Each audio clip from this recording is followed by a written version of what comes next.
All right, I'm very sorry, Robert. I've got to interrupt you and take us to the US, where the president is speaking. Let's listen in. More than half a century of brutal authoritarian rule by Bashar al-Assad and his father before him. Rebel forces have forced Assad to resign his office and flee the country. We're not sure where he is, but there's word that he's in Moscow. At long last, the Assad regime has fallen. This regime brutalized and tortured and killed literally hundreds of thousands of innocent Syrians. The fall of the regime is a fundamental act of justice. It's a moment of historic opportunity for the long-suffering people of Syria to build a better future for their proud country. It's also a moment of risk and uncertainty. As we all turn to the question of what comes next, the United States will work with our partners and the stakeholders in Syria to help them seize an opportunity to manage the risks. You know, for years, the main backers of Assad have been Iran, Hezbollah, and Russia. But over the last week, their support collapsed, all three of them, because all three of them are far weaker today than they were when I took office. And let's remember why. After Hamas attacked Israel on October the 7th, 2023, when much of the world responded with horror, Iran and its proxies chose to launch a multi-front war against Israel. That was a historic mistake on Iran's part. Today, Iran's main territorial proxy, Hezbollah, is also on its back. Only 12 days ago, I spoke from the Rose Garden about the ceasefire deal in Lebanon, a deal that was only possible because Hezbollah has been badly degraded. Meanwhile, Hamas has been badly degraded as well. Iran's own military capabilities have been weakened. Iran tried 2 times to attack Israel, and the United States and built a coalition of countries to directly defend Israel and help defeat those attacks.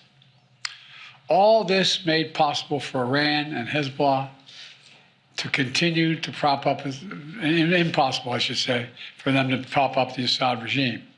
Additionally, Russia's support for Assad also failed. And that's because Ukraine, backed by our American allies, has put up a wall of resistance against the invading Russian forces, inflicting massive damage on the Russian forces. And that has left Russia unable to protect its main ally in the Middle East. Excuse my cold. The upshot for all this is, for the first time ever, neither Russia nor Iran nor Hezbollah could defend this abhorrent regime in Syria. And this is a direct result of the blows that Ukraine, Israel, have delivered upon their own self-defense with unflagging support of the United States. You know, over the past 4 years, my administration pursued a clear and principled policy towards Syria. First, we made clear from the start sanctions on Assad would remain in place unless he engaged seriously in a political process to end the civil war, as outlined by the UN Security Council resolution passed in 2015. But Assad refused, so we carried out a comprehensive sanction program against him and all those responsible for atrocities against the Syrian people. Second, we maintained our military presence in Syria, our counter-ISIS, to counter the support of local partners as well on the ground, their partners, never ceding an inch of territory, taking out leaders of ISIS, ensuring that ISIS can never establish a safe haven there again. Third, we've supported Israel's freedom of action against Iranian networks in Syria and against actors aligned with Iran who transported lethal aid to Lebanon. And when necessary, ordered the use of military force against Iranian networks to protect U.S. forces. Our approach has shifted the balance of power in the Middle East. Through this combination of support for our partners, sanctions, diplomacy, and targeted military force when necessary, we now see new opportunities opening up for the people of Syria and for the entire region. Looking ahead, the United States will do the following. First, we'll support Syria's neighbors, including Jordan, Lebanon, Iraq, and Israel, should any threat arise from Syria during this period of transition. I will speak with leaders of the region in the coming days. I had long discussions with all of our people earlier this morning. And I'll send senior officials from my administration to the region as well. Second, We will help ensure stability in eastern Syria, protecting any personnel, our personnel, against any threats, and will remain our mission against ISIS will be maintained, including the security of detention facilities where ISIS fighters are being held as prisoners. We're clear-eyed about the fact that ISIS will try to take advantage of any vacuum to reestablish its capabilities and to create a safe haven. We will not let that happen. In fact, just today, U.S. forces conducted a dozen of precision strikes, airstrikes, within Syria, targeting ISIS camps and ISIS operatives. Third, we will engage with all Syrian groups, including within the process led by the United Nations, to establish a transition away from the Assad regime toward independent, sovereign, I want to say it again, sovereign Syria, with a new constitution, a new government that serves all Syrians. And this process will be determined by the Syrian people themselves. And the United States will do whatever we can to support them, including through humanitarian relief, to help restore Syria after more than a decade of war and generations of brutality by the Assad family. And finally, we will remain vigilant. Make no mistake, some of the rebel groups that took down Assad have their own grim record of terrorism and human rights abuses. We've taken note of statements by the leaders of these rebel groups in recent days, and they're saying the right things now. But as they take on greater responsibility, we will assess not just their words, but their actions. And we are mindful that there are Americans in Syria, including those who reside there, as well as Austin Tice, who was taken captive more than 12 years ago. We remain committed to returning him to his family. As I've said, this is a moment of considerable risk and uncertainty, but I also believe this is the best opportunity in generations for Syrians to forge their own future, free of opposition. It's also an opportunity through far from certain, for a more secure and prosperous Middle East, where our friends are safe, where enemies are contained. And it would be a waste of this historic opportunity if one tyrant were toppled and only to see a new one rise up in its place.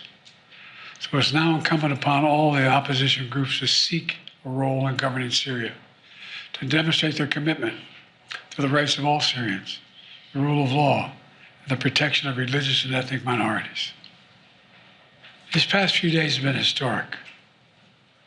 And it's in the days ahead that will determine the future of this country. And we intend to approach them with strength, wisdom, and resolve. So thank you very much. God bless America, and God protect our troops. Thank you. What should happen to Assad now? A fundamental act of justice. At long last, the Assad regime has fallen. The words there of Joe Biden. He went on to outline how the U.S. will approach Syria going forward. He spoke of supporting Syria's neighbors, seeking stability in eastern Syria, which he said was to maintain the mission, and something of an olive branch perhaps to all the Syrian groups, saying engage all Syrian groups and judge them not by their words, but also their actions. Let's bring in Patty Culhane. And Patty, a message there of also something of jubilation or a desire to say this is a vindication of U.S. policy, that we created this moment. I thought that was one of the more notable things. This is obviously a president on his way out, on the defensive, being attacked by members of his own party because of his choice to run for a second term, despite some of the shortcomings that he was facing with the voters. Excuse me. But yes, this was very much Biden taking credit for a shifting Middle East. Really remarkable. He said that there have been a dozen airstrikes, U.S. airstrikes in Syria against ISIS targets.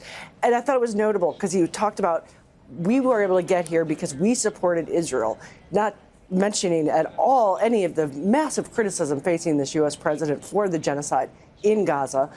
But, excuse me, but what he is saying is that here's what we're going to do going forward.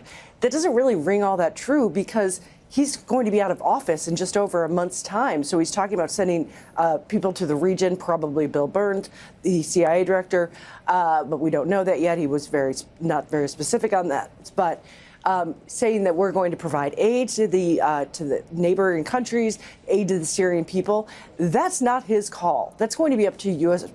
Incoming President Donald Trump, who has said the U.S. should have nothing to do with this. He went in his first term and tried to pull the U.S. troops out of Syria, ended up leaving about 400. There are about 900 now. So anything that Biden has just promised the region, the people of Syria, taking this victory lap, if you will, is really not going to come to anything because he's leaving office. All right, thanks so much, Patty Culhane there. Make sure to subscribe to our channel to get the latest news from Al Jazeera.